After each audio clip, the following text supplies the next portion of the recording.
Atentos los mayores, atenta la reciera, que están aquí los cuentos de Enrique Carballeira, están aquí los cuentos de Enrique Carballeira.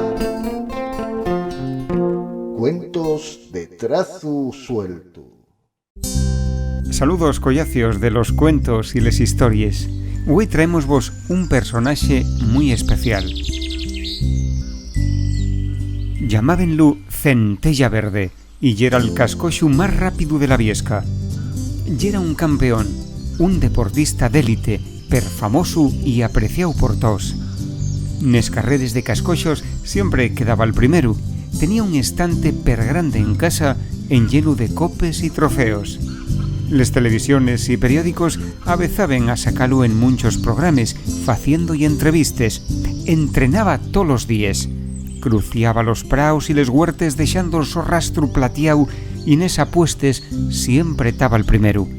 Taréis entrugando vos cómo yera de rápido en realidad.